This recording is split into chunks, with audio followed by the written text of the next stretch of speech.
Buffett built Berkshire Hathaway over 60 years, from a textile mill in Massachusetts to a trillion-dollar conglomerate. Buffett himself amassing a $150 billion fortune along the way, even while giving away more than $50 billion to philanthropy. Much has been said about Buffett's unassuming life in Omaha, Nebraska, his investment principles, and his beliefs in America. Tonight, through the course of a series of never-before-seen interviews with Warren Buffett over the last 14 years, we focus on what and who influenced America's greatest investor and how those people and moments changed Buffett's views on business, philanthropy, and life. We're also joined by his three children, Susie, Howie, and Peter Buffett, who will face the daunting task of giving away the rest of their father's wealth. But first, we look at the future of Berkshire Hathaway and the man Buffett handpicked to succeed him as chief executive officer. I'm Becky Quick. Thank you for joining us for Warren Buffett, in his own words, a life and legacy. It's only been about a week and a half since you announced to the world that you had decided that at the end of this year, you're going to be handing over the CEO title to Greg Abel. 100%. What happened? What led you to that decision? Well, it's been clear. Two things have been clear. One is Greg can do anything I can do, and he can do it way, way better. But he didn't mind. He didn't seem to mind waiting. But it was also true that a few years ago, and it was more than a few. I began to get older. Now, it wasn't a terrible thing. And I've been happy, but my balance has changed, and my voice has changed somewhat, and it just happens to people at different ages. And since I announced that, and then had that article the other day, people just pouring in, and of course, certain people want to compare it with former president, in terms of,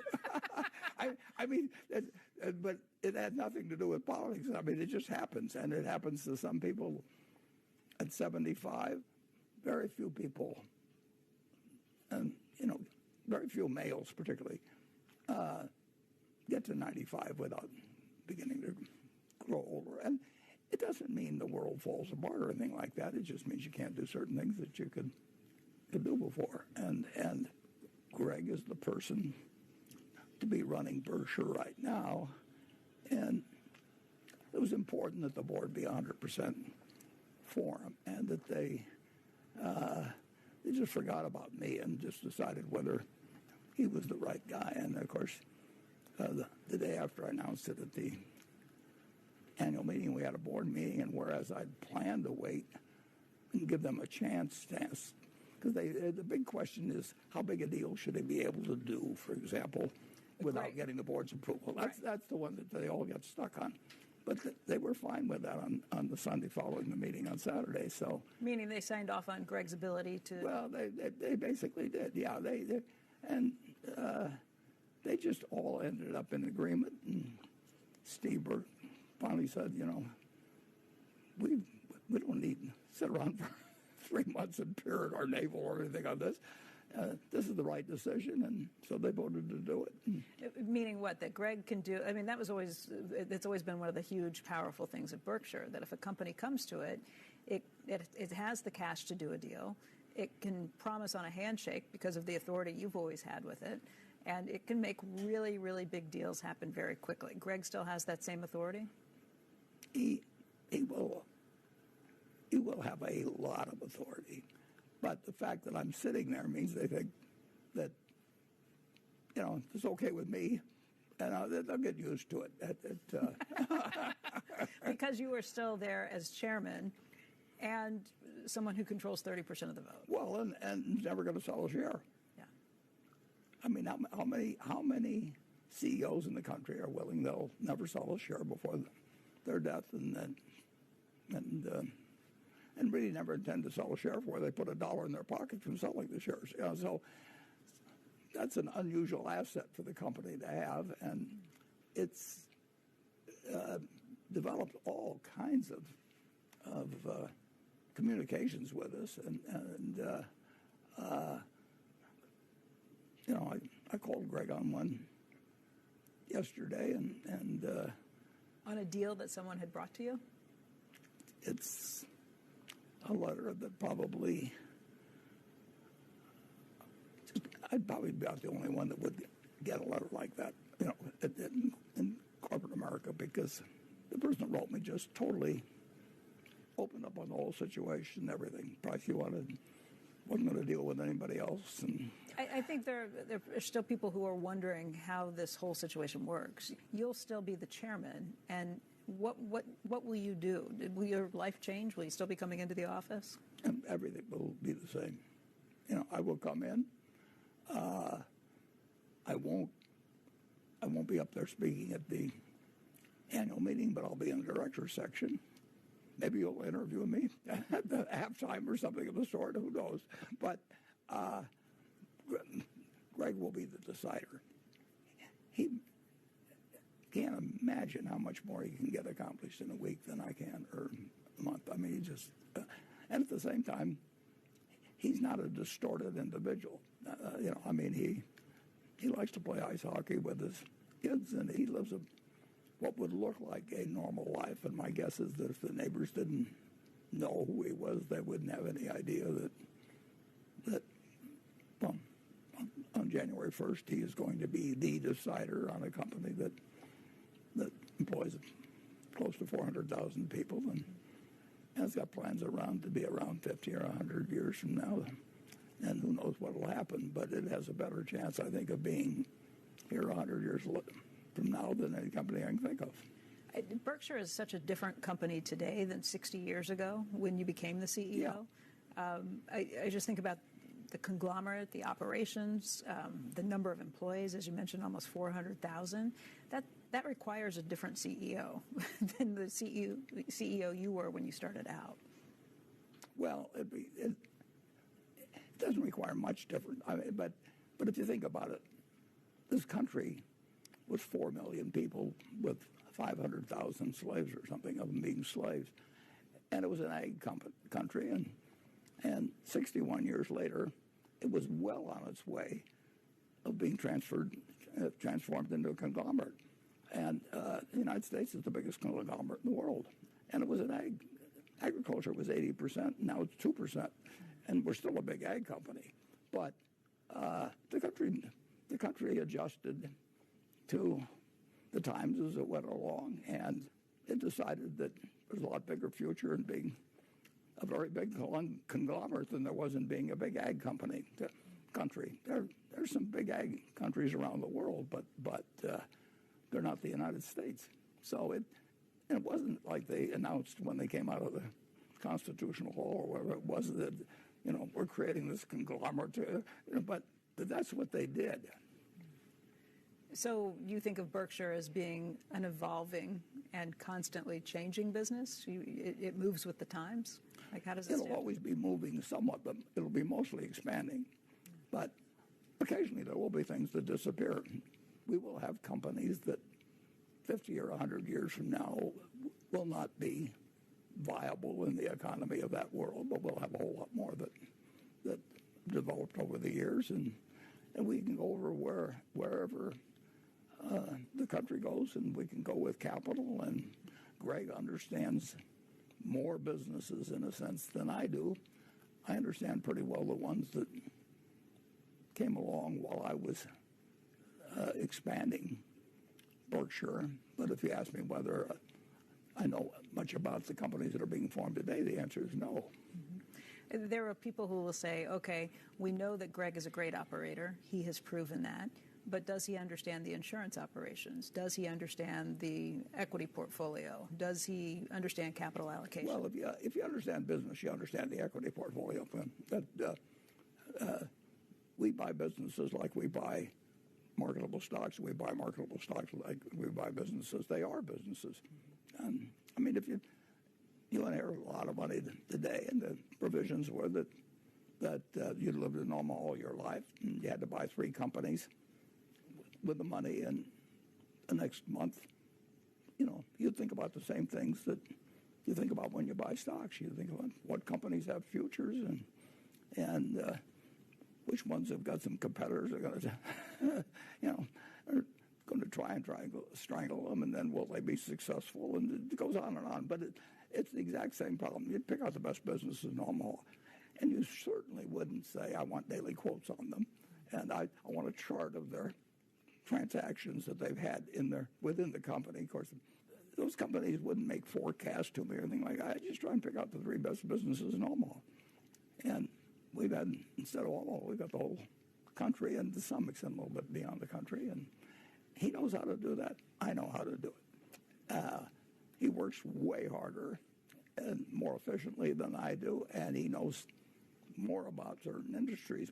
It doesn't take a genius. It sure doesn't take any Greek symbols or anything like that to figure out what a business is worth. If Greg, if he'd quit high school like some of our managers have, he'd still be as smart as he is. I can't think of anything that's been written that teaches you more about how to buy a business than a couple of books I read, 60 years ago. And Greg's operated more than I have when you get right down to it. I mean, he's gone over to England to run something. He went to,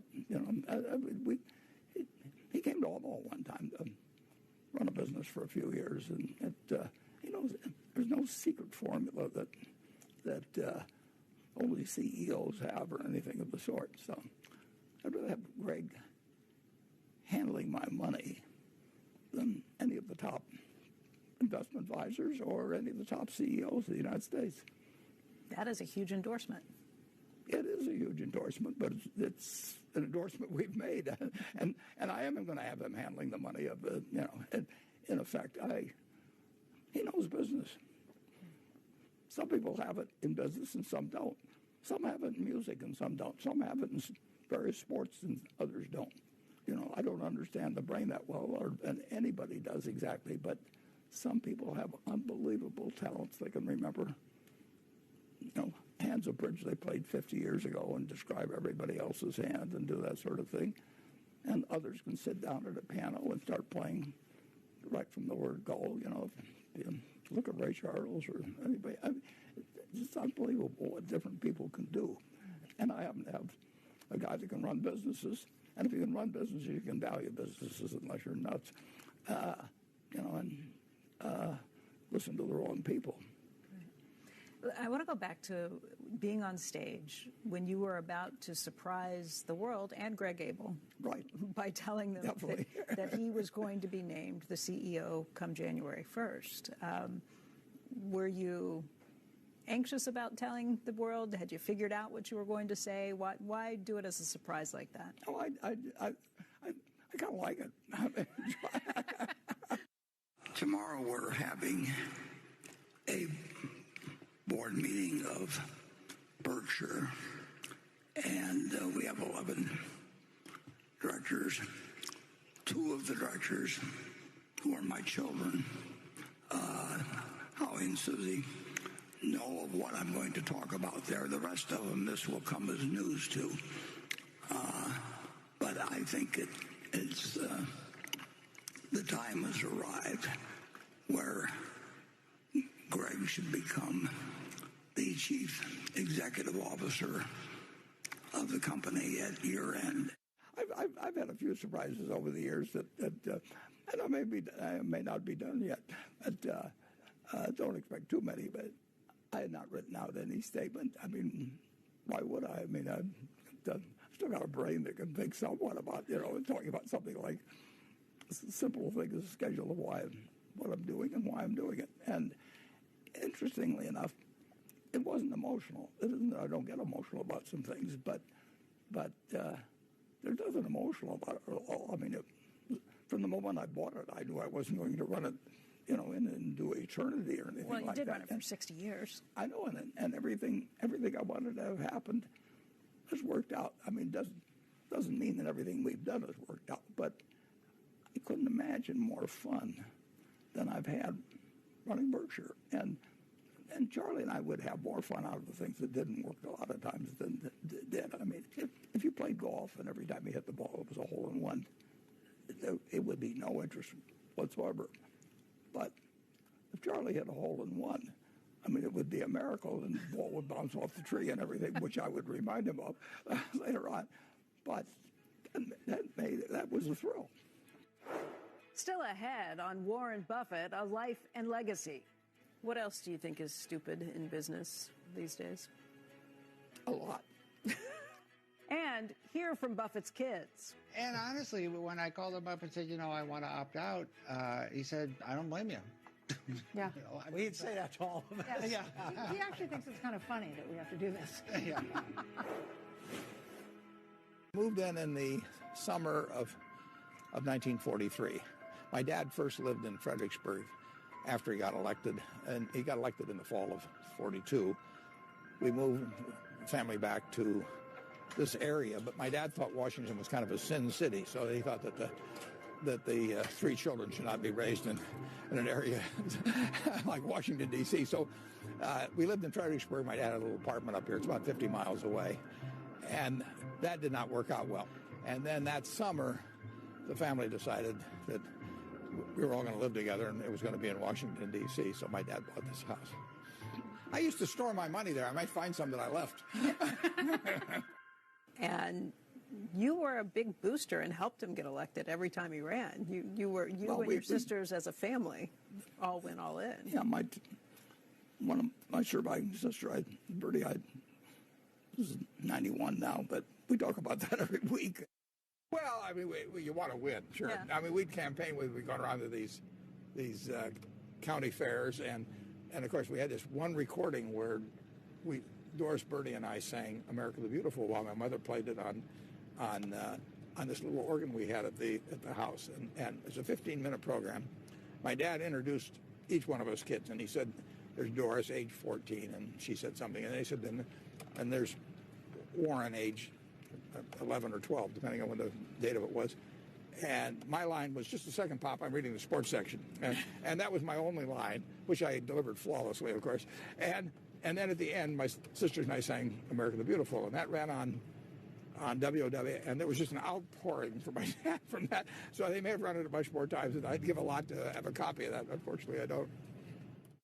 Well, one of the first things I did when my dad got elected, I said, I want to take out every book they have on horse handicapping from the Library of Congress, because that's the only thing I knew about Congress was that they had this Library of Congress that was famous for everything.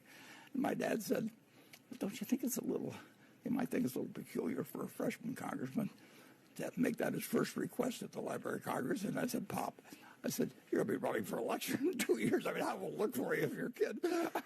So I ended up with hundreds of books on horse handicapping. And really? That's what you took out of that? Well, that was first.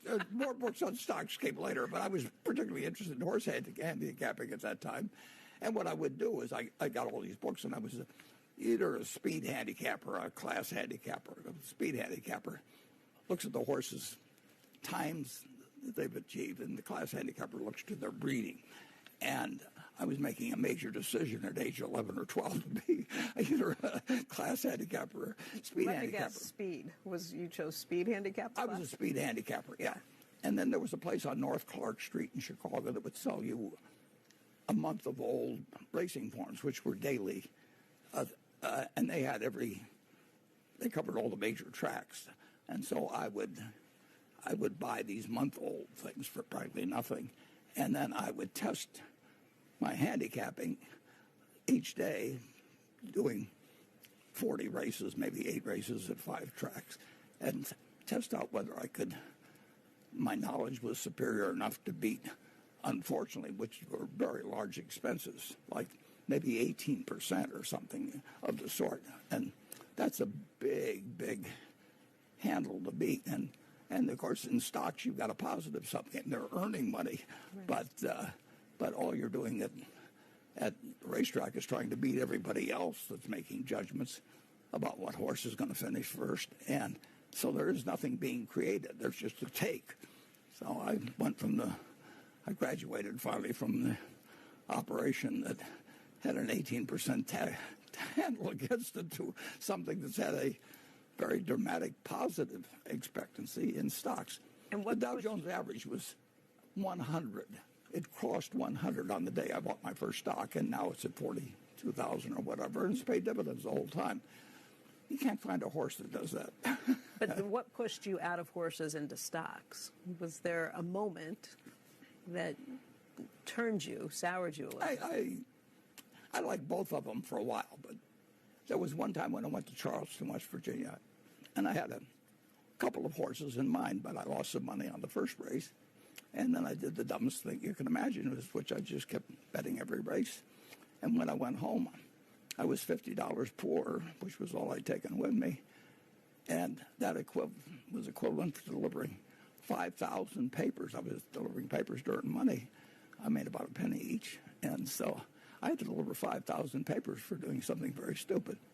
And I went to the Howard Johnsons, and I had a couple of dollars left. I bought myself a fancy meal and just sat there and thought about it in the trade. And that was the end of horse racing. Up next, did you used to tell people to go to hell a lot before that? Well, yes, I certainly did it more before I heard that advice than afterwards. It's not something you could shake immediately, but...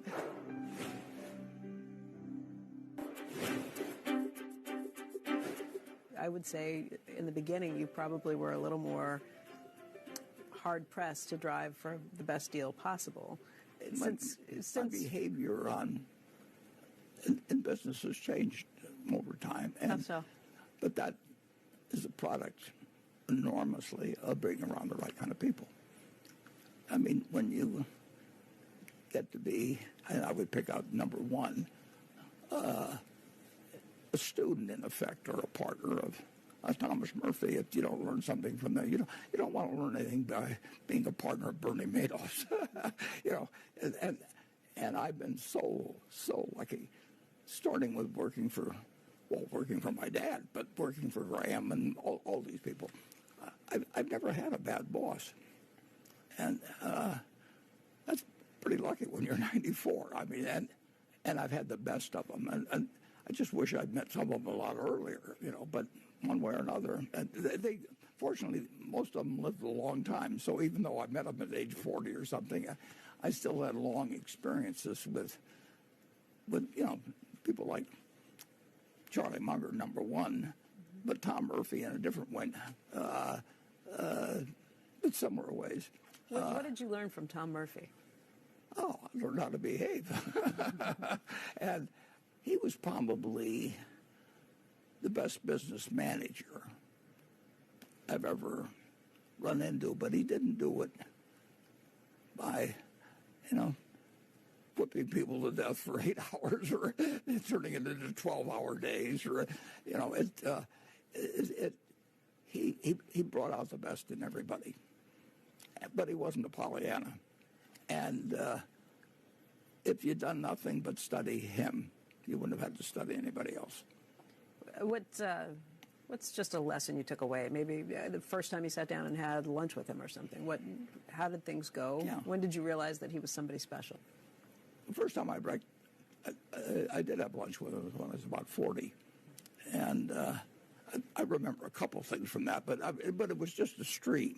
It was watching him too. I mean, he wasn't behaving inconsistently with what he said, but he told me.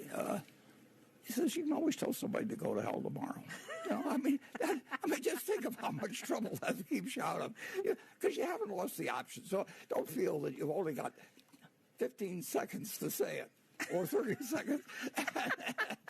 Did you used to tell people to go to hell a lot before that? Well, I certainly did it more before I heard that advice than afterwards. It's not something you could shake immediately, but I watched it work with Tom Murphy. I don't know anybody that had more good interactions, whether it was with, buying businesses, whether it was operating businesses, whether it was dealing with any person's problems that came to him. I mean, it was just built into his behavior in every way. And there's a few letters or things I haven't written because I remember that advice, and it's very human to want to tell somebody to go to hell. I mean, yeah. Well, everybody. I mean, and when have you ever gained? I mean, the only thing is may have felt a little bit better. It can be really satisfying. Yeah, it is satisfying. But go and do it with a mirror or something. But you can have a lot of satisfaction the next day if you just keep saying to yourself, you haven't given up. And just watching him, he taught me more about human behavior, but it was business oriented to a great degree. But it was beyond that. It was way beyond that. And you find me anybody that dealt with him, worked for him,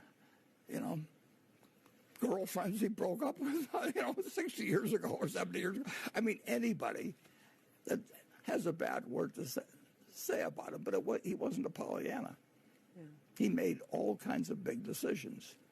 Every lesson I learned from him was a good lesson. Doesn't mean I apply them all of it, but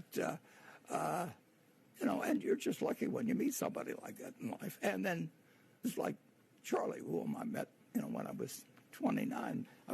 Charlie and I had more fun on things that failed than succeeded. I mean, it just struck us as humorous that a couple of guys like ourselves should make a big mistake. There's just a connection.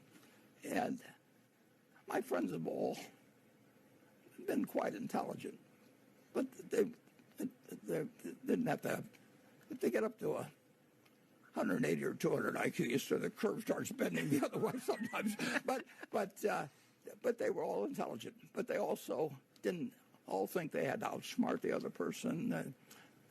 Murph never made a deal where he tried to extract the last penny.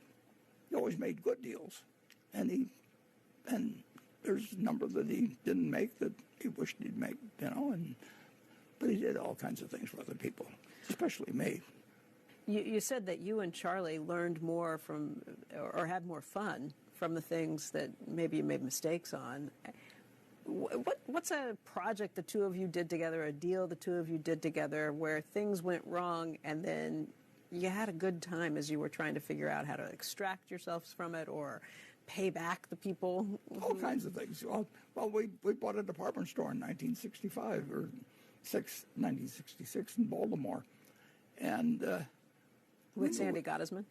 Yeah, with Sandy Gottesman, and it was his wife's uncle that owned the business. I mean, in Baltimore, and Sandy went in it, and his firm took 10%. Charlie's firm took 10%, and my firm took 80% because we were larger in those days than those guys, although we weren't very large. And Sandy and Charlie did not know each other ahead of time, but they both knew me. And anyway, after we bought it, we knew we'd made a terrible mistake. It was just couldn't have been more dumb. There's nothing like owning something to start having spent your money than to see what's wrong with it. It's like buying a house and finding out that there's a whole bunch of things you don't like about it, and except it's not so easy. And there we were owning Hochschild Cohen in Baltimore, and we made a mistake, and we all three agreed on that, and nobody blamed the other one ever. And actually, we had a lot of fun discussing our mistakes. I mean, I don't mean that we sat around laughing about it or anything, but just the very action. It's like being in a war, or something. It just pulls you together when you've got a common problem, and you've got wonderful people in a foxhole with you, and that brings people closer together. You have had an extraordinary number of just spectacular friends. That can't be coincidence. Well, no, you should be selective about your friends and hope they aren't too selective about theirs. No, you should be trading up all the time, but you shouldn't be doing it in a deceptive manner. How? I mean, do you do that consciously, or? I don't think so. I think you're just attracted to people that. I was attracted to people who were interested in the same thing I was to an extent. Mm-hmm. Maybe not as intense as I was about some things, or they had different backgrounds and all kinds of things.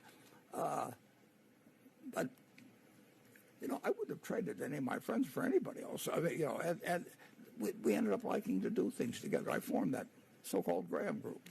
The Graham group was. Yeah, that became a whole bunch of different people. From Kay Graham, who it wasn't named after, it was named after Ben Graham, mm-hmm. And we met for close to 50 years, about every year and a half or so on average. And all of these people liked each other. They were regarded in their own industry as, unapproachable. And they just melded together so well. We started out, we only thought it was going to be held once. Ben Graham was back in the country, and I called 11 people and said, do you want to go to San Diego? And it wasn't as easy to get to San Diego quite as now, and none of us had that much money, although we all had more money than we'd started with.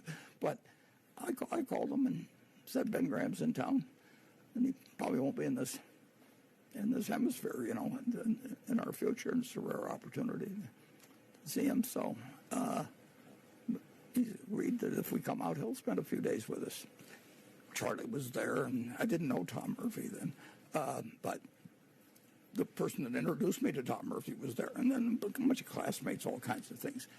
And we had such a good time that we decided to do it again. Well, Ben wasn't going to stay in the country anymore. He was going back to France. But the next time we did Florida, and again, we just had a lot of fun. And so it became something, and then I would assign different topics, that initially they'd be more financially oriented than they were, as you could actually watch the sort of development of the group into new activities as I added people over the years. And they all knew me, but most of them knew each other to some degree beforehand. And we just had a good time for 50 years.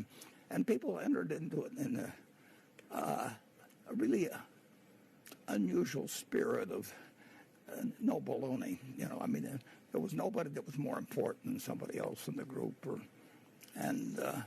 But with the point of learning, lectures to a certain extent of learning that on things. Yeah, learning is always interesting. Yeah. There's nothing more interesting. There's probably a few things that we won't get into, but long term, learning's more interesting. The idea of a library. Just think of just a few hundred years ago.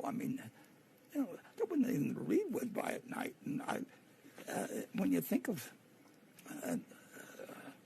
what life was like compared to what it is now, it's wonderful now. It's still for a limited number of people. There's all kinds of people, particularly outside the United States, but I'd rather be born into almost the poorest family, if I were to be born today in the United States, than to be born in any place else.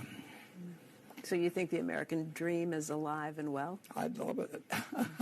If it didn't come with the power to destroy the planet, I would say that there's never been anything remotely as interesting as being born in the United States today. Do you worry about artificial intelligence? Yeah. After a few times when people pretending to be me of going out and scamming people, we just found out about one of them. Even the people that are smartest about it say they don't know where it's going. And it's one thing to, I guess, say you don't know where you're going if you're Columbus. But you can always turn around and go back. But the genie's out of the bottle. If someone wants to impersonate me in a way to scam people 10,000 miles away or in Omaha, they can do it. And they can imitate my voice, and they can imitate my appearance, and they can talk. They can fool my kids. What do you do to stop that? How do you combat it? How do you put the genie back in the bottle? That's the same problem we have with the nuclear weapons. We know how to build them, and we know how to build bigger ones all the time.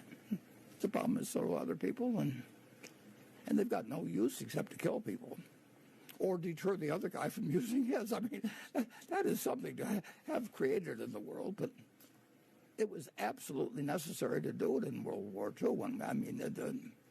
There wasn't any doubt the Germans were working on it. You can go to search and read the letter that was sent to President Roosevelt just a month before the Germans invaded Poland. It doesn't mean I know anything about it. I don't know about uranium or 235 or anything. I don't, but I do understand human behavior. It's hardly complicated.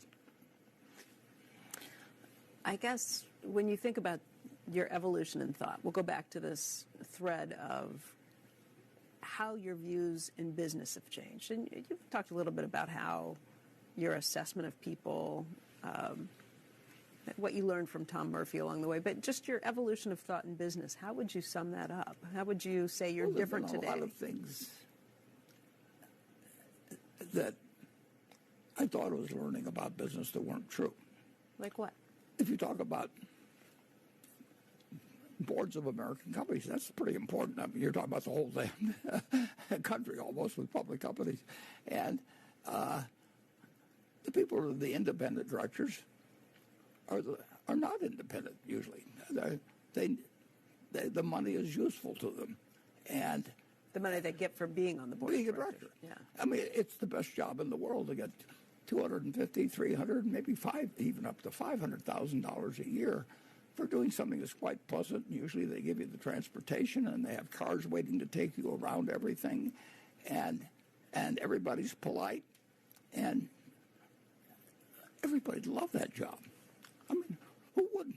I mean, if I didn't have any money and somebody said, Warren, how would you like to be a director of the XYZ company, and you'll make $300,000 a year, and all you have to do is show up, meet some other nice people, and just don't burp. Don't say anything. Don't screw it up.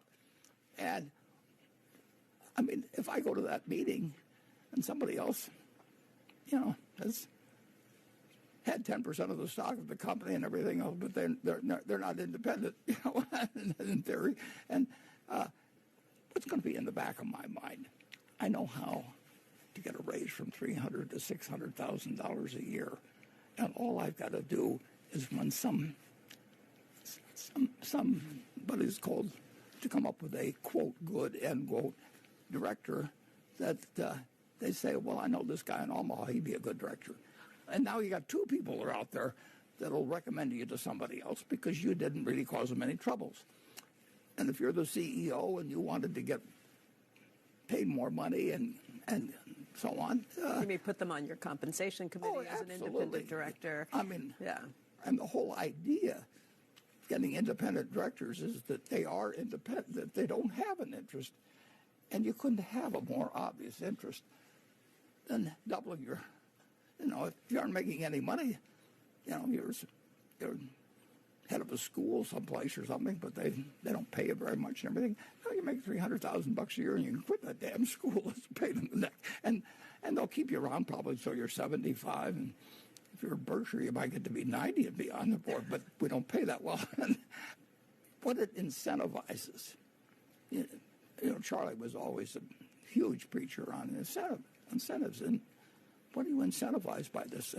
While I'm on the subject, I mean, I'm looking at our proxy statement, which is 20 pages long, which we sent out the other day. And when I started in the business, I actually got notice of annual meetings. Sometimes it was 2 pages long or 3 pages.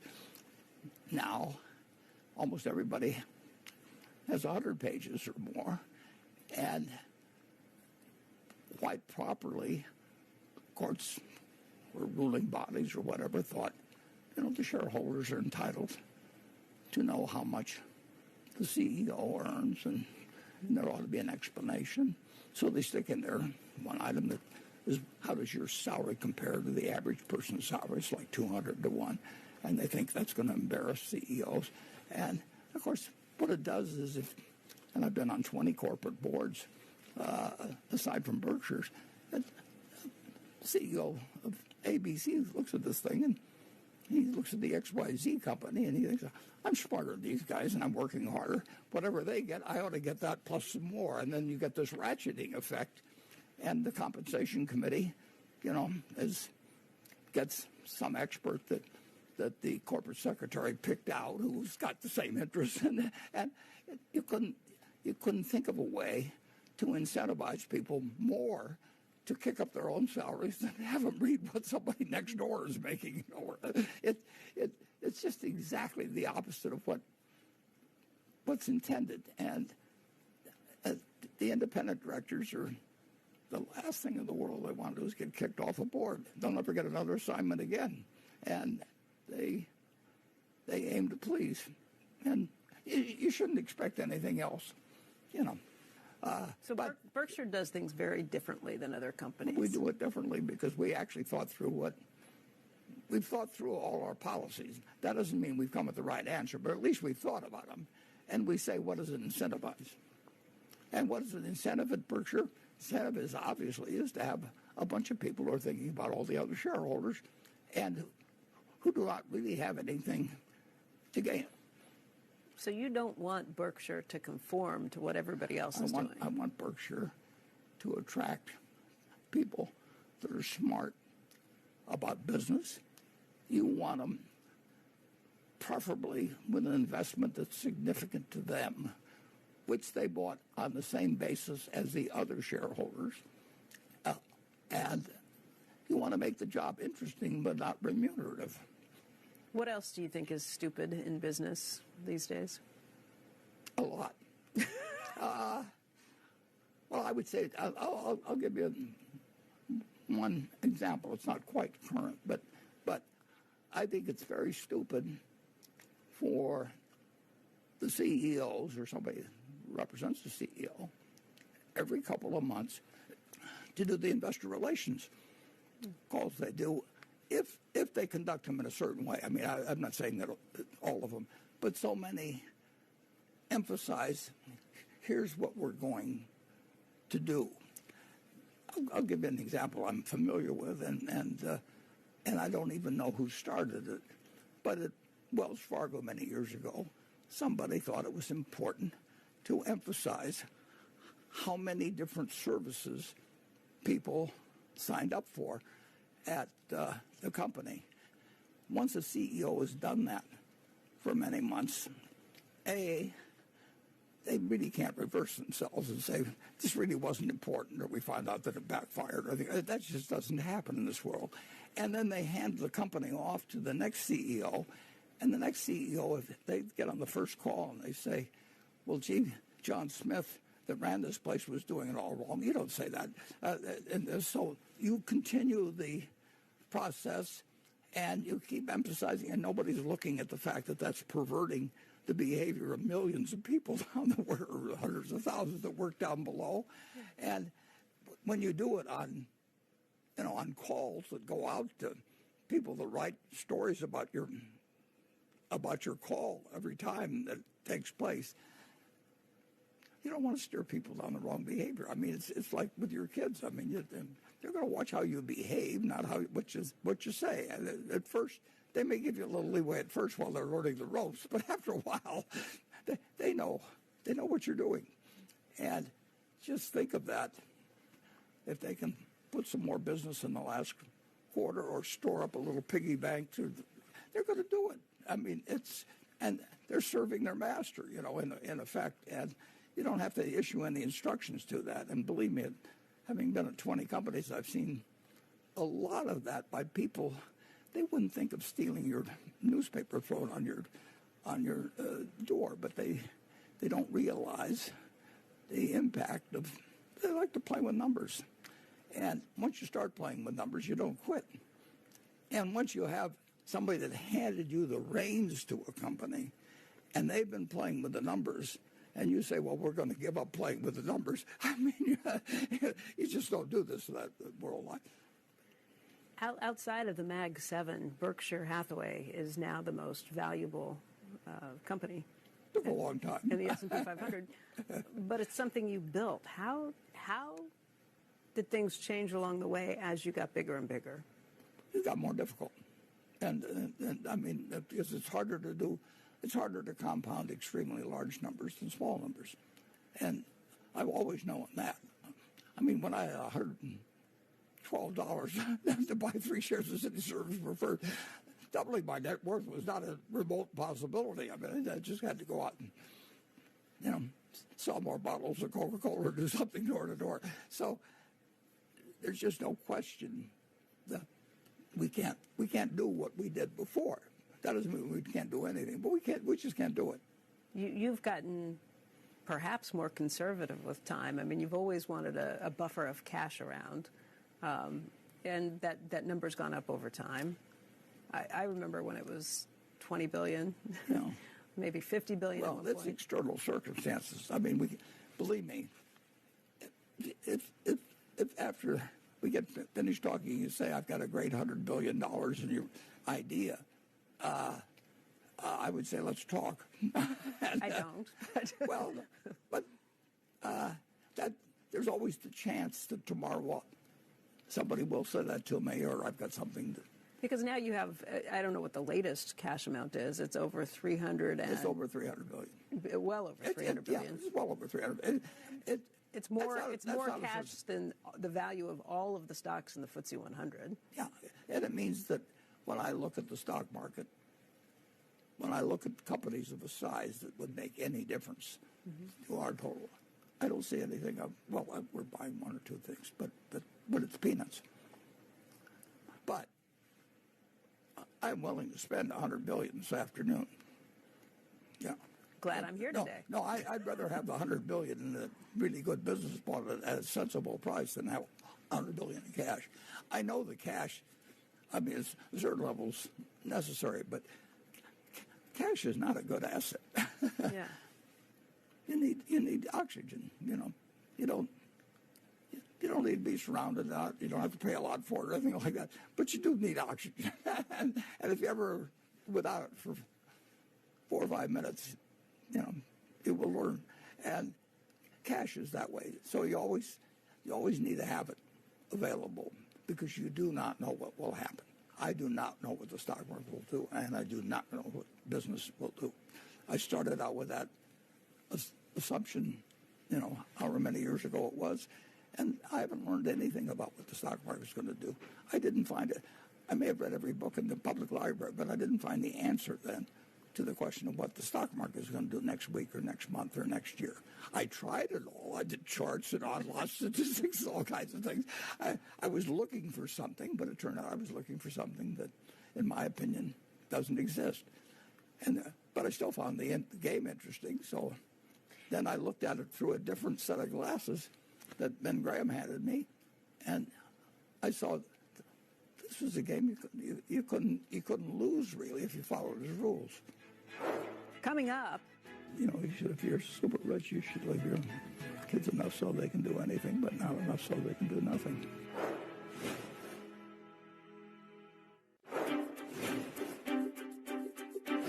You have said that you're going to have 99% plus of your money that is given away to try and solve some of those problems of equity. It won't solve them, but it can help solve certain specific problems. If somebody's going, doesn't have the money to go to school, and a scholarship it does some good, and how well you administer something like that, and how you do the right thing. But there's certain problems money doesn't or can't solve. And when I first thought about philanthropy, I thought that essentially was the threat that the atom bomb presented. I mean, Einstein in August of 1945, when I was 15, said that this changes everything in the world except how people think. But people have thought about it ever since, and they still haven't. The only progress they've made is they've gone from what they thought was one country that would have it, and then when the Russians or the Soviets got it, we were terrified with the idea of the Soviets and the United States with two pretty sound leaders. I mean, between Kennedy and Khrushchev. Now we have 8 going on 9, and we know we've got some people that scares the hell out of you if they got a pop gun, a nuclear weapon, and the game hasn't stopped. But it was a lot better when only one country had it than one more. I mean, the difference between two countries having a weapon that can destroy each other and one was huge. But now, since then, now the two were the good old days. Your philosophy on philanthropy, again, has changed. You mentioned that was at the beginning. And you've gotten criticism your whole life for not giving away more money sooner. Yeah. If you looked at the people with their future and with funds, you should use the people who are going to use their money unintelligently. You should have them fund the current expenditures, and you should have the people who are going to build the funds for the future, actually accumulating your paper. Now that accumulating their money, because you're going to compound it into larger sums and you're going to have it more intelligently invested. And that sounds very self-serving, which it is, so we did it much more slowly. And I think I would still do the same thing, but I would have hoped for a better result. And I gave up on in effect, on the nuclear money. Solving that problem. I don't know how money solves it. Yeah. I don't think I can drop dollar bills from the sky and get somebody to get rid of their nuclear weapons. You now have... If I could lay out whatever I've got, and north of 150 and I could pick out 3 countries that would permanently get out of the nuclear game, I'd do it in 5 seconds.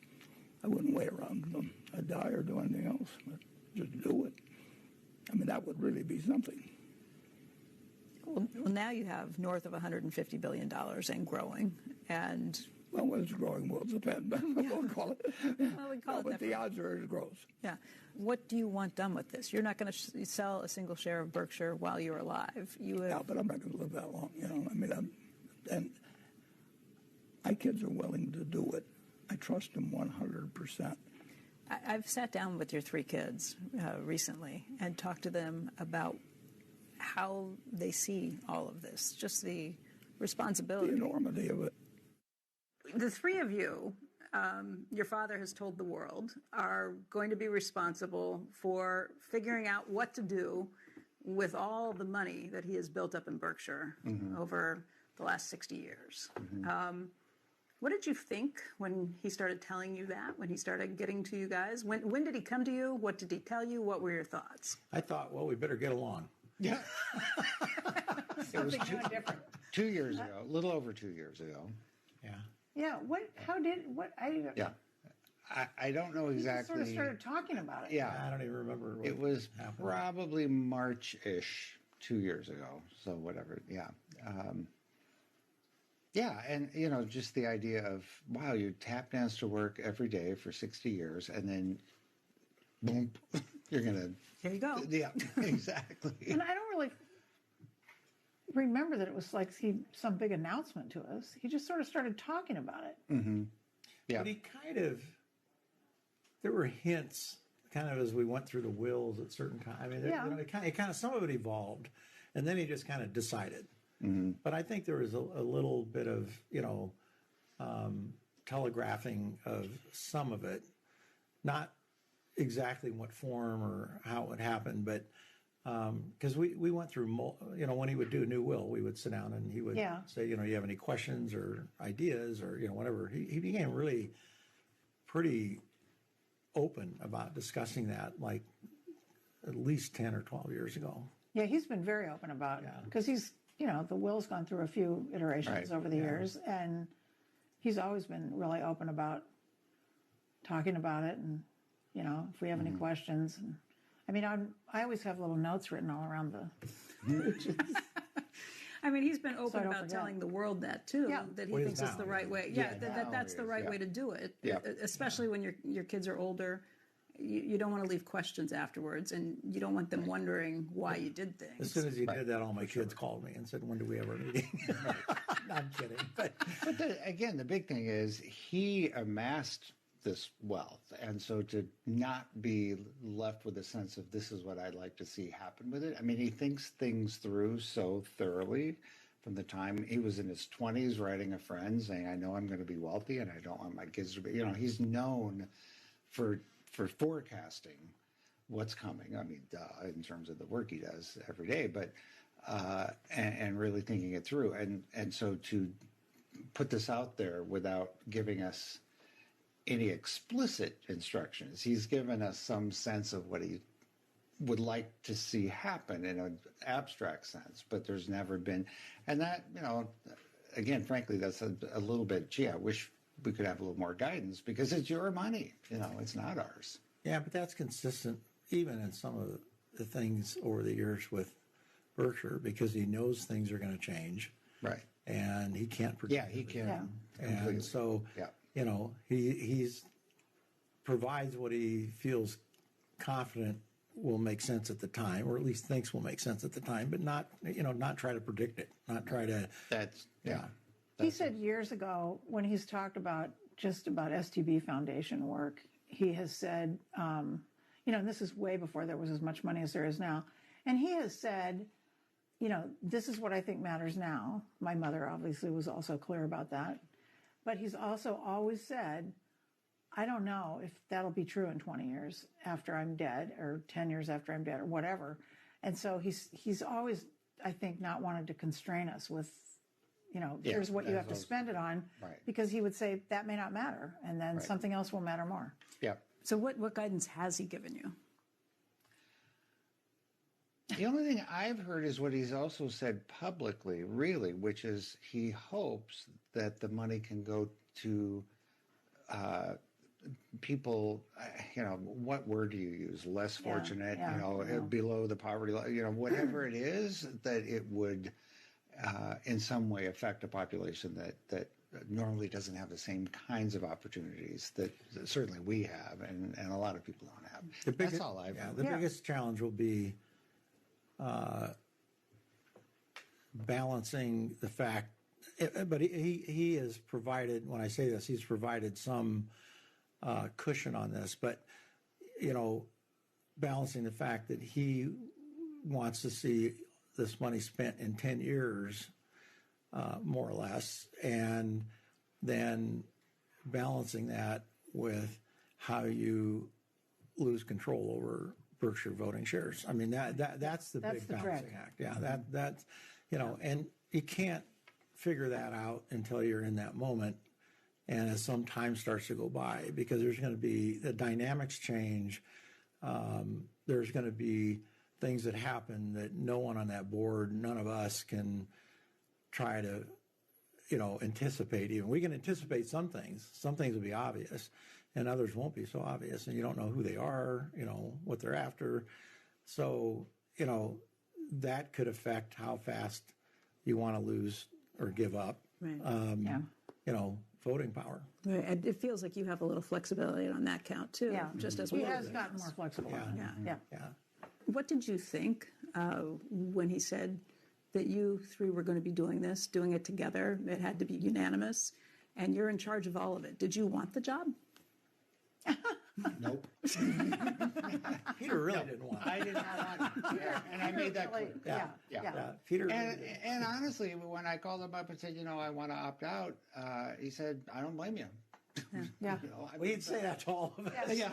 He actually thinks it's kind of funny that we have to do this. And understands that it'll put us, obviously, enormous pressure on us. And so the idea, again, like we've been saying, around what are we going to do? It's like there's too many variables. We have no idea what we're going to do in this moment. Yeah. And that's great that we all know and agree that we can't start. We don't know. This is, As a parent and an outsider watching this, the vote of confidence in the three of you, how much he trusts you, is the thing that kind of jumped out the most. Does that hit you too? Yes, and it's very nice. I mean, it is. It's a huge, giant compliment. I think that none of us, so we have a very different view of it growing up in the environment that we grew up with, and how we see, my dad, and how we see my mom. So I think, for us, in a way it's a surprise, and in a way it's not a surprise. He knows 100% that we are going to try to execute exactly what he asks us to do. And then he knows that we've had a lot of experience now understanding how to figure out the things that we don't know today and how to do those efficiently and effectively in the future. So, to me, in one way, because of how we grew up and the things that we listened to forever from him, it was a surprise. Yeah. Mm-hmm. And then in another way, it's like, I don't know, he gave us this opportunity for several decades now to figure out how you give money away, how you do it effectively, how you do it efficiently, and how to make those decisions. So in that regard, I would say it's not a surprise because he kind of began preparing us for it. And I would just add the other part of this, I think, is that he knows nobody can do it certainly perfectly, and nobody is. So the only reason why he lets me do it. I mean, there is the element of, okay, nobody's going to do this. Yeah, this is just too much money. unprecedented. Yeah, it's unfathomable what we will be charged with. And why not us, who's closer to the source and has grown up and all the things? Yeah. So, But there's an element of it's a beautiful gesture and it's a convenient gesture to some extent. That's true. He would say that. And okay. Yeah. But when you start trying to write $200 and $300 million checks, only institutions can absorb those, or governments. And I'm not a big fan of writing checks to institutions or governments. Right. So, in some ways we're going to have to make some decisions that we typically wouldn't make, but we have to make sure that the money's used and used as well as it can be used. So we'll be making decisions that we typically wouldn't have made today sitting here. And we'll make some mistakes. Oh, For yeah. sure. Yeah. Yeah. I'm good at And that. that's okay. Yeah. I do that all the time. Well, I mean, it's just, it's interesting the way your dad set this up, that it has to be a unanimous vote, that everybody has to agree. I mean, it's kind of brilliant, but it's also kind of like, oh my gosh. Yeah. How do we I do don't it? think that'll be a problem, though. No, and it's I really funny don't. because We'll figure it out. Social media, when that first came out, oh my God, that's going to be. I'm thinking, you're telling us more about your childhood than you are about ours. No, So there's we'll that. figure it out. And we'll make some trade-offs with each other. Yeah. I mean, there's so much money. Yeah. I mean, getting in a fight about it is Seems crazy. Ridiculous. Right. crazy. Right. Pop culture has Succession, or these various shows that show all this stuff, and that's what people love to feed on. Is like, where's the problem going to be, and we have had no trappings of any of that growing up, so we're just not. We're not that. We grew up expecting nothing, to be honest with you. I mean, to put it simply, totally. But I mean, we were told that we had to figure our own stuff out, and we were allowed to fail and make mistakes, and then we understood the consequences. And so I think Peter's really right on this. That you watch the show. Can you say that again? Yeah, I think you're right. Yeah, you won't hear it again. But it's like watching the show Dallas or something. I mean, that's been on there for a long time. But all this stuff, and it's like we don't have any of that drama.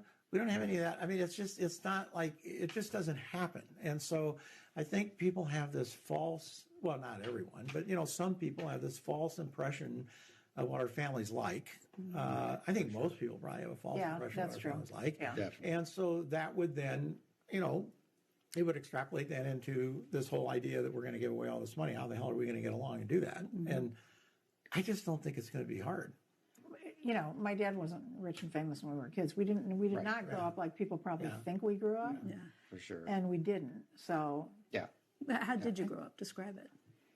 around the stable, normal. Yeah. I mean, we grew up, we were certainly very didn't need fortunate. anything. We didn't need anything. But, we went to public school. We lived in a regular neighborhood. We hung out with our friends. We didn't, with the exception of a deal Howie made with my dad, but we didn't get cars when we turned 16. I rode the bus to school, all did. until I got out of high school. We grew up in what I would call sort of a normal middle class, on the upper side of middle class, but we weren't living in the rich neighborhood. It was pretty normal. You didn't even know what your dad did at one point. None of us. No, we didn't. But None of us really. You have the story. Yeah. Yeah. Well, that was in first grade when we had to fill out those census cards, or second grade, and I wrote. My mother told me to write security analyst, and I thought he checked burglar alarms. So there's that. And then in my career, most people thought it was related to Jimmy Buffett. But, we used to, not that this is any big deal, but, we'd earn this allowance for, cleaning out gutters and cutting the lawn and raking leaves and stuff. But Warren got pretty clever, and he started giving it to us in quarters.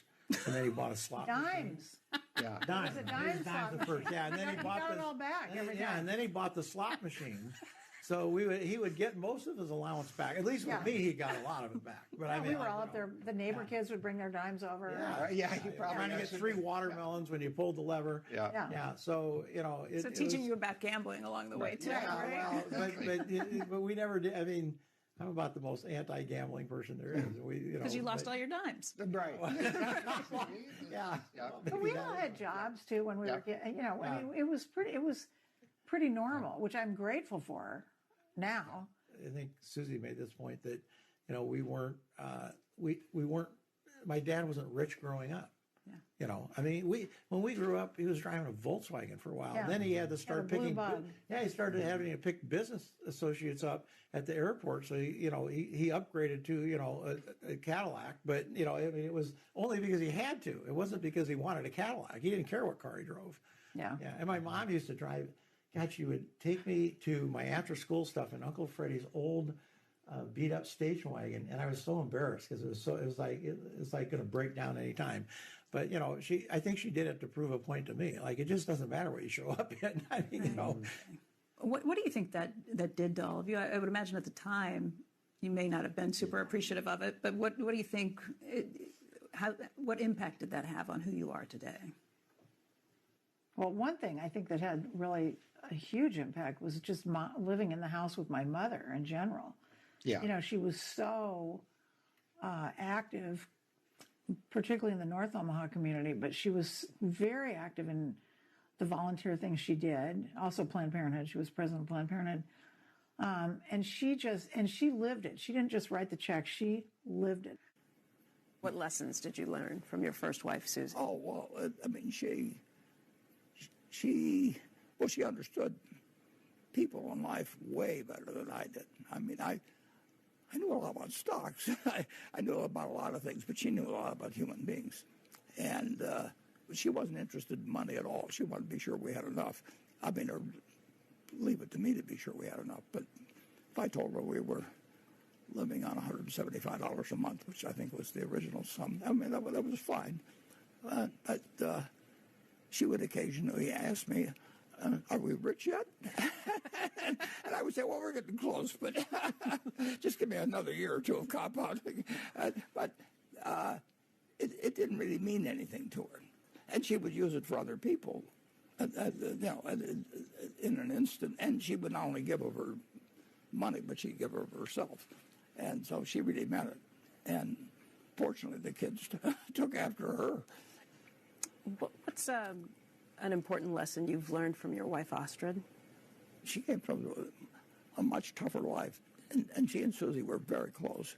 And Susie did not want the life of being just Mrs. Big in Omaha or something like that. And so Astrid moved in, and the three of us lived happily ever after. But it was a very strange arrangement, but it worked for all three people. But Astrid she would rather do something for someone else than do it for herself. I mean, it's genuine. It's not contrived that if she looks that way for a week or a month, that somehow it'll benefit her later on or anything of the sort. I mean, she is exactly what she seems to be. And she's the same person that I started living with, in 1978 or thereabouts, and that's who she is, and that's who I like to be with. Part of your thoughts on philanthropy evolved over time. You and Susie had some thoughts that you talked about when you were very young. Yeah, if you look at my will I've got one will that goes back to when I was 30 or something. Susie and I both only agreed on what should be done with money, and I said, that I would compound money better than most people, and so that it made sense for me to be a saver during my life, because the typical saver would not accumulate what I was going to accumulate, and that she would outlive me and disperse it. And now we did some things before that, but that's when the big money would hit, and then she died first. But the idea was that she get help in doing it and everything. And we never dreamt that the sum would get so large. But I dreamt it would get a lot larger than she dreamt it would. And it didn't really make any difference to her. And she would have done it earlier, but she understood that. She understood the math of what I was saying. She just wasn't as impressed by it as I was. How much did you think it would eventually be to give away? Well, I didn't think I'd live to be 94. You know, let's say I died when my dad did at 60. I mean, you just don't know what. But I did think that, well, I always thought we would be rich by general standards by the time I was 30 or thereabouts, and which turned out to be true. But it wasn't super rich at all. But I also knew that it would keep growing. But I didn't. You know, my dad had died at 60, and if I died at 60, it would have been a fraction of what it is now. But an awful lot of people would be using the excuse never to give it away, and I didn't feel that way. I mean, we were always, you know, the wills I wrote. I mean, we provided for the foundation we had, which was peanuts, and we did change our ideas on how much the kids should have. You had to drastically rethink things when she passed away, though. I have roughly 14.25 million shares of B stock, and by letters which were delivered earlier today, I've committed 12,050,000 shares. They're earmarked, held by me, but every July I will be giving 1 million shares to the Bill and Melinda Gates Foundation. Did I say 10 million? I meant to say 10 million. And 1 million shares to the Susan Thompson Buffett Foundation, and 350,000 shares each to the 3 foundations headed by my children, Susan, Howard, and Peter. And that will continue throughout my lifetime. What has your dad has evolved over your whole lives with him in terms of the basic ideas of what he wanted to do, which was to give the money away, but how he wanted to go about doing that has sort of evolved. At one point, it was the Bill and Melinda Gates Foundation, where it was funneling a lot of the money. What's your view of this evolution and his thinking through this? What's it been like from where you all sit? It just seems natural to me, to be honest with you. I mean, it's not. He is. Don't you think I think he's mellowed, he's evolved, he's grown. I'm trying to think what other adjectives, but since my mother died, I think. I keep saying to people, you know, he turned out he was listening that whole time. Yeah. It was just fascinating to me how you could kind of see the wheels turning in his head in various ways after she died. I think he knew he needed to step up. It forced him to change. Yeah, and he needed to step up, and and he had to. Mom wasn't there to be the person who was the buffer, the person talking to us. I always say the governor. I just think it's been so interesting to watch him evolve through all this, and also, you know, she died in 2004, so 21 years ago, and I think his thinking about things comes from a lot from her, and now, well, with the Gates, when he gave the money away in 2006, we were how many years younger? Almost 20. Horrifying, but true. Yeah. You know, and we had very little experience, and I think he's watched us over the last 20 years. The other thing that I think has helped, first of all, it's easier to get along when things are set up the way they are with 3 separate foundations. I've encouraged friends of mine who have a lot of money, who have their kids in a foundation, to split it up. You know, everybody, because some people have said to me, oh, but I think it'll help them get along better. No, it'll help them not get along better, is the truth. So I think that was really smart on my dad's part to do it. Well, I guess Mom was alive when that happened. Yeah. She probably was the one that thought of it. Give her some of the credit. I'll give her a lot of the credit, Howie. And so I think that was a really smart thing to do. And I think that's helped us because we've all been able to do what we want to do. And I think it's safe to say we all get why each other likes and cares about the things we all care about, and we all respect it. You guys have done this for a long time. It's not as easy as it looks. Tell me a lesson, something you've learned along the way that people on the outside would be surprised to hear. Well, things sometimes don't work out the way you think they will. Yeah. Sometimes that's a good thing. So I was going to say that can be a good thing. Or can turn even better than you thought. We call those successful failures. Yeah. Sometimes. I mean, you learn enough. You learn from it. And sometimes you just learn that it didn't work and you couldn't have done anything else. But sometimes you learn it didn't work and here's why. So you change it. Right. You know, so We did a complete annual report about our failures one time, maybe 10 years ago or something. You should have seen what it took to get information from our partners. I want every bit of bad news if there's bad news. And it makes the nonprofit nervous. And the evaluators think, oh, if I tell them it's bad, I might not get hired again. And, you know, you have to get super clear with people about, you know, it's okay. Yeah. It's okay.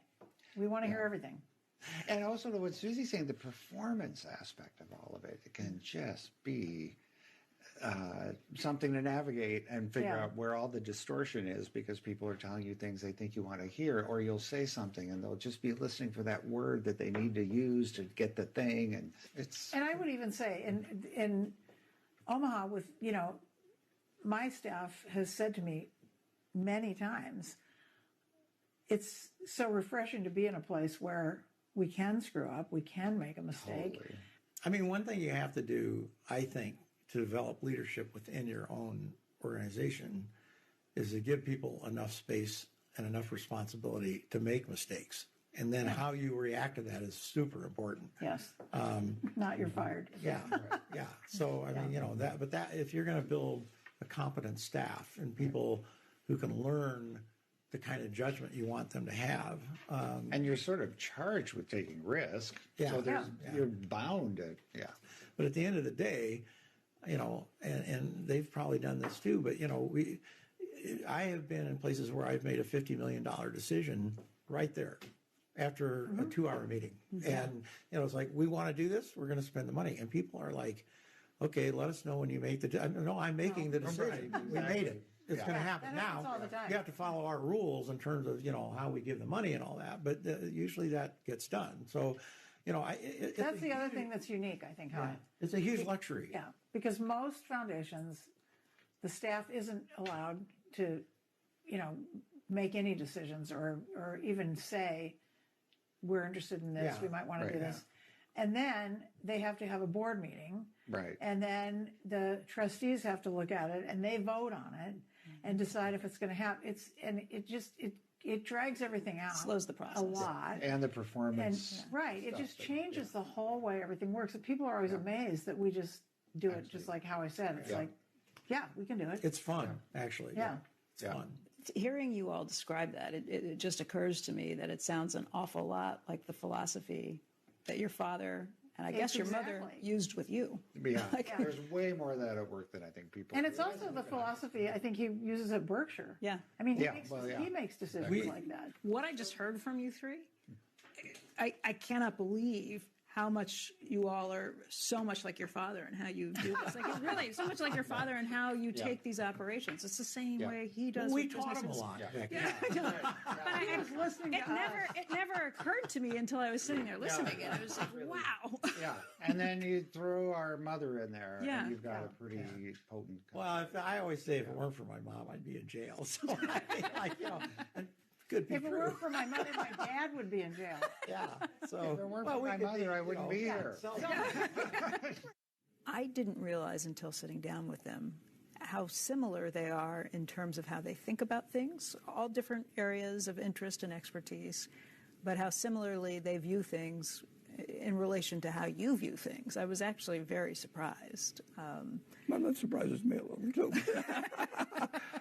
That they, they would disagree with me on a lot of minor points, but they don't disagree with me on major points, and they didn't disagree with their mother. I mean, they were raised in a household that behaved generally inconsistent with what their parents believed.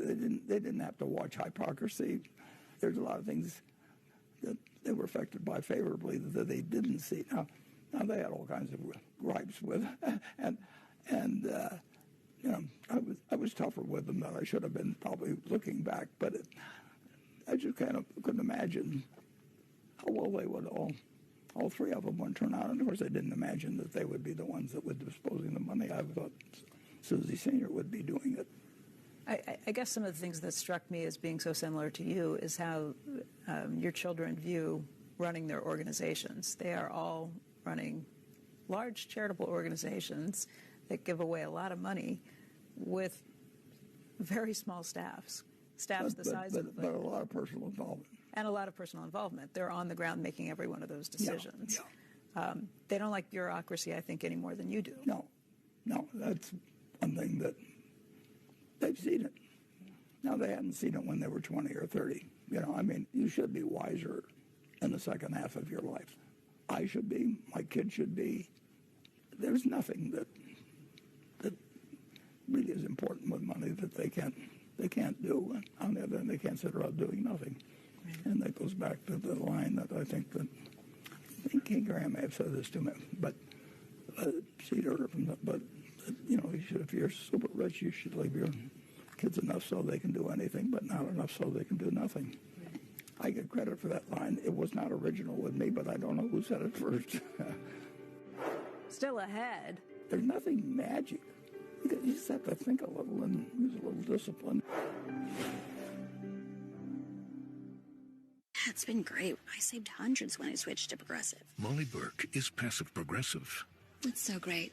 Maybe you can buy a bigger sun hat. Molly doesn't have Progressive and takes it out on those who do. You know, if they make one. I can handle my claim online or on the phone, whatever's easiest. Tiana, she can be laid back. Let's eat, girls. I'm so happy you didn't blow all your savings upgrading to a better room. Oh, look, they do have rooms with balconies. Don't be passive progressive. Lucky. Switch to get good coverage and savings for yourself. I have moderate to severe plaque psoriasis, but thanks to Skyrizi, I'm showing off my clearer skin. With Skyrizi, I saw dramatically clearer skin. And most people were clearer even at 5 years. Don't use if allergic. Serious allergic reactions, increased infections, or lower ability to fight them may occur. Before treatment, get checked for infections and TB. Tell your doctor about any flu-like symptoms or vaccines. With Skyrizi, nothing on my skin means everything. Ask your dermatologist about Skyrizi today. Learn how AbbVie could help you save. You know, Warren, over time, you became so much more than the CEO of Berkshire. I can think back to times like after the financial crisis when you would come on our air and basically try and calm people down. They were worried about what the stock market was doing. They were worried about what was happening to their money. They were worried about what was going to happen to their jobs. They weren't just worried. They were scared. Yeah. They were scared stiff. That happens periodically in civilizations, and it doesn't happen to me in terms of making business decisions. I mean, where else, when you can buy something good cheaper, do you get upset about it? But I wonder when it occurred to you that you could be the voice of authority that could come on the air and calm people down. A fireside chat, sort of. That's much more than just being a CEO. I always like to talk. And I always like to talk to older people. I can't find older people anymore, but that's another separate problem. But I used to, when I'd go over to choir practice or something at the Dundee Presbyterian Church, I'd have a kind of a little rout of women who were washing dishes or doing things that they had to do in those days, and I would just make stops and I would do most of the talking. and then, for one reason or another, something happened. I still was the same way privately, but I was terrified of public speaking, and so I took a course when I actually took the course when I was 21, I guess. I actually signed up for the course when I was at Columbia, the Dale Carnegie course, and I'd written them a check, and I stopped payment on it. And I was terrified of speaking in public. I couldn't breathe when I did. Otherwise, everything was fine, but I just couldn't breathe. And I don't know what caused that. I obviously had, I've got a theory, but obviously I had something that happened that I must have gotten embarrassed talking in front of people, because I could still talk to people individually and couldn't stop talking to them practically. But that happened, and then I knew that if I didn't start talking in front of people, I knew I would revert back to where I was, and I didn't want that to happen. So I went out to the University of Omaha, which is now University of Nebraska at Omaha, and they had night classes and different things, and I just said I'd like to teach here. And they said, well, you don't have a PhD. And I said, well, I barely have a master's, but I'd still like to teach. And fortunately, I didn't know it at the time, but the three judges of whether I would be allowed to do this was Dean Thompson, who I was going to marry his daughter a little later, and he really liked me, and Dean Helmstetter, and his daughter was the first girl I kissed, and Dean Lucas. Oh, he liked me too, and I liked his daughter too, but not too. And so I think I probably got a unanimous vote there, and then I kept teaching every year, essentially for 67 or 68 years, something like that. And I did it I did it with college students. I did it with groups of women that Creighton University got together. I did it at the Scarsdale Adult School. I did it, I just couldn't stop talking. And you felt the need to teach because? I loved it. Yeah. And it appealed to my didactic style, and I liked my own ideas. I just had fun teaching. And I still do, except I ran out of gas a few years ago. Is that, you think, what made Warren Buffett? I mean, becoming Warren Buffett, you are more than just the CEO of Berkshire. I've been a teacher. You've been a teacher and a national idea. And when you talk about teaching, that's what you've done with the shareholders for years, and probably why you have 40, 50,000 of them show up for these annual meetings. Yeah, and in 2008 and 2009, everybody was terrified, and it was a scary time, I understand. But actually George Bush got it. I mean, he went out there on the lawn and basically said, I don't know what the hell is happening, but it ain't good, and he said it more colorfully than that even, and so he turned it over to guys that were very able, Tim Geithner, but probably Hank Paulson more than anybody else, and he gave him a lot of authority, and he was restricted in how much authority he could give because he had a Congress that really had the power of the purse, and luckily and Hank, he had somebody that just, if he needed to ignore the rules, he found something to hang it on, but he did what was necessary. He's kind of like Paul Volcker was at the Federal Reserve, same exact type, except Hank made a lot of money and Paul Volcker never made any money. But the thing that has always struck me is anytime there's a crisis, you're getting calls from the government, you're getting calls from the players who are in big trouble when the financial system's in trouble.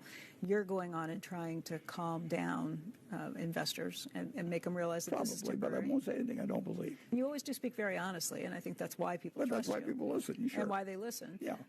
This is a mantle that's developed over the last 60 years. Was there a point where you realized that this was a mantle you were carrying? Well, it became evident after quite a while, though, because I started investing. Well, I started out as a stockbroker, then I went to work for Graham, and then I came back to Omaha. But then I had 7 members, basically, of the family that said, we want to know what to do with our money. It wasn't that much. It was $105,000 in total, and I said, well, I'll do it on these terms, and I wrote out something that was a limited partnership agreement, and then it sort of inched along. We never had a single institution. I mean, it's just a different game than that. These were people, like my dentist and the dental assistant that was there, put in $5,000, and then I got out of it in 1970, but the people stayed with me, a lot of them, in terms of Berkshire, So life takes funny turns. You don't know what they're going to be. So if somebody, your dentist and your dental assistant put $5,000 with you when it was just your partnership and they stayed with you through it, what would that be worth today? A lot. A whole lot. And some of them, the attitude. Take the Davis family that introduced me to Charlie. I mean, I told them I wouldn't tell them what I owned, and they could get out, I think, twice a year or once a year, and not to ask me how things were going, because I didn't want to be under pressure to try and do something I couldn't do. Right. So I ran it like my own money. Warren, I think people come to you because you've seen so much, you've experienced so much, and you're so willing to share what you've learned along the way. If you go to the annual meeting, people might ask you about what happened at the BNSF last quarter. They might ask you about Geico Insurance. They might ask you about your thoughts on U.S. Treasuries, or they might ask you what's the most important lesson to life. I mean, you get a pretty wide variety. Those philosophical questions come at you pretty fast. Yeah. Well, if they ask me that last one, I'll need help. So, but no. In the end, you're talking to one person that asks the question. I mean, in the end, and every now and then somebody wants to sandbag you in some way, but over time you'll learn how to handle that, basically. But those people aren't coming to sandbag me, they came because they wanted to hear your advice and Charlie's advice. Yeah, on how to they live come and ask about it. Who do I marry? Right. Yeah, and I say, well, Charlie's the expert on that, but Charlie, I mean, those are important questions, and Charlie answered, you marry the best person that'll have you. I mean, that was a very practical answer. So what do you tell these people who come to you looking for advice on these things? What's the toughest question you've ever got, and what's maybe the best answer you've ever given? That's a good one. That itself may be the best. Yeah. It's the toughest question. No, I mean, I have the ability, to some extent because of where I am in life, that people will listen to me and they'll hear the same damn thing they would hear from somebody else, but they'll just pay more attention to it. They know I don't have an axe to grind. I'm not selling them time by the hour. I'm not doing anything. And I've got this didactic streak, so I will, if I like them, I will talk to them.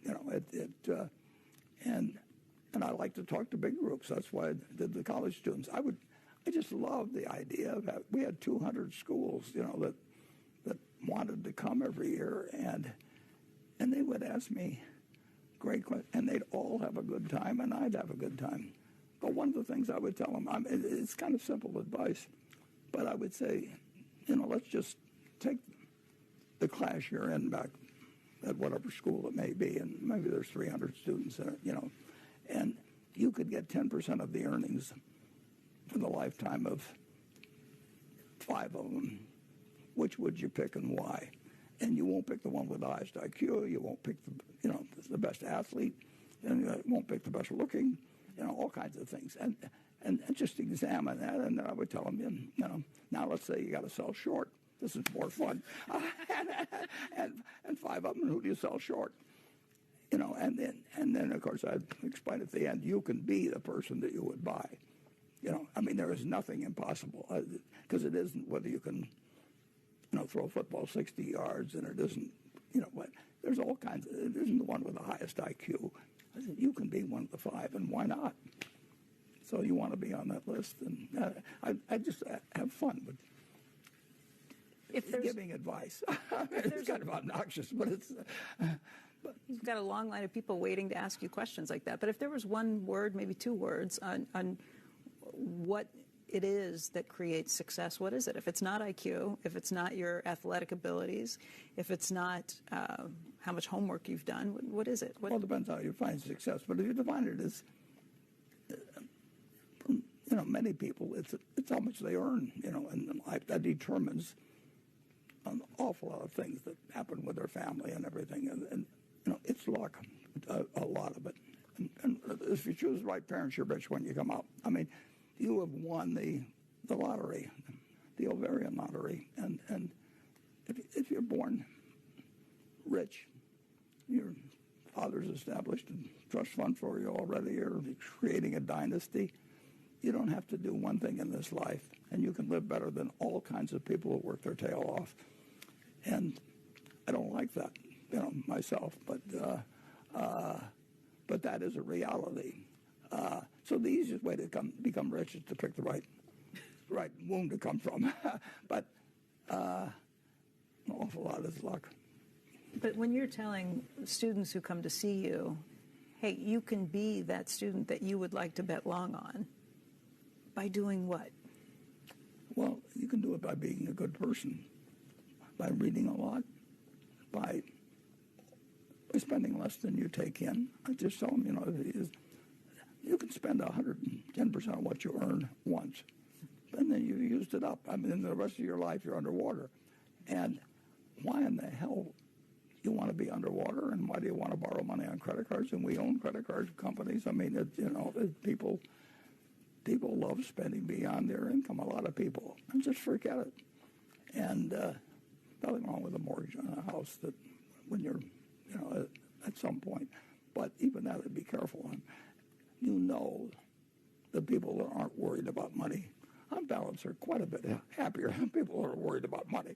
And there's nothing magic. You just have to think a little and use a little discipline. And of course, who's inclined to use a lot of discipline when they're teenagers or in college? I mean, I understand that, but I will tell you that don't get in debt.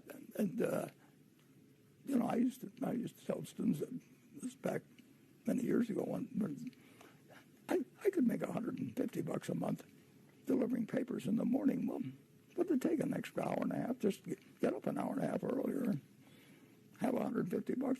Charlie used to sell himself the best hour of the day. He was charging $20 an hour for legal advice, and he just decided that his best hour was from 6 to 7 in the morning, so he was just going to sell himself that hour. And that's not crazy. Your future is your future, and you can't expect anybody else to do it. And beyond a certain point, if you get in a hole or anything, it is difficult to dig out. It isn't that it's impossible, and I give credit to people who do it, but do it the easy way. One of the things about you is that you have stayed so much the same over the years. You're still living in the house that you bought 60 years ago? Yeah. 60. 65? 67 years. Okay, 67 years ago. Yeah. 30% of the life of the country or something like that. Why haven't you changed? Why haven't you? I wouldn't be happier anyplace else. And Susie was going to be happier in Omaha, and that likely meant that our kids were going to be happier in Omaha. Mm-hmm. What are you proudest about with your kids? Oh, the fact that they took it after their mother. No, it was a good thing, probably a good thing that, well, we weren't rich early. They never saw us behave like we were extremely rich or anything, although they saw us fly off to New York and do different things. Anyway, we had plenty of fun. They saw me very intense about investment management and obviously proud of the results and all kinds of things like that, but they didn't see us craving money just to show other people that I've got money and you don't, ha ha ha, type of stuff. And they didn't see any dynasty building, whereas they saw it some other places in Omaha. They had a good feeling about what life was about. Mm-hmm. But they still did a lot of crazy things, but of course I did too. No, you're going to do crazy things when you're... One thing you should... It's a difficult thing because you should be very forgiving of yourself, but not totally forgiving of yourself. But there's no sense looking back and saying, if I hadn't done this, if I hadn't done that, everything. It's just forget it in life. Nobody cares. I mean, it is history. You can't change it. You can change your behavior going forward, but and your second half of your life should be better than your first half. The problem is you don't know what it's a half of what, but you should be wiser when you get older. And I think my kids have all become quite a bit wiser, and I think they were always intelligent. They all showed the same kind of things that kids show. I mean, my dad was always very forgiving of my misbehavior. He'd just say, "I know you can do better," and that was very powerful stuff. I mean, because I could do better. I mean, I knew it, he knew it, and I was behaving like a jerk for a long time. And it's nice to have somebody have faith in you. If you want to have good children, be a good parent. I mean, you just care about them, But you don't give them lectures about doing bad things when you're doing the bad things and they're actually just acting like teenagers. You feel good. I feel terrific, yeah. But I know it won't last forever. But then I knew it never would last forever. In '94, I won a game I didn't deserve to win. Well, that's fine. I accept that, This is our kind of world, folks. But, the one quality that I measure people by enormously, because everybody can do it. And that's whether people are kind. I mean, that is something that really doesn't cost you anything. It is an act that doesn't belong to any religion, doesn't belong to anything. And why in the world wouldn't you be kind? I mean, and some people are and some people aren't. But you feel better if you're kind, I think, too. Johnny Agnelli one time, I only met him one time. Johnny Agnelli, the Fiat group, and he was quite a guy, and I met him one time. And he said, when you get old, he says, you got the reputation you deserve. He says, you can get away a long time with the other. And he was reflecting, but it's true. I mean, if you look at those people I named, whether Tom Murphy or Sandy Gottesman or Walter Scott, they had the reputation they deserved in the end. But of course, if somebody dies at 40 or 30 or, it's a different situation. But if you live a long time, you've got it. And kindness it just doesn't cost anything. You haven't given up anything. It's just so easy. And you get it back with interest. Warren, we've covered a lot of ground. Is there anything that you feel like we've missed out on? Anything? No, I would just ask anybody to challenge me on whether being kind could hurt them in any way, and whether the net happiness of the world wouldn't be better if every morning they said to themselves, I'll have things that are good and bad that happen to me today, but I can be kind to anybody.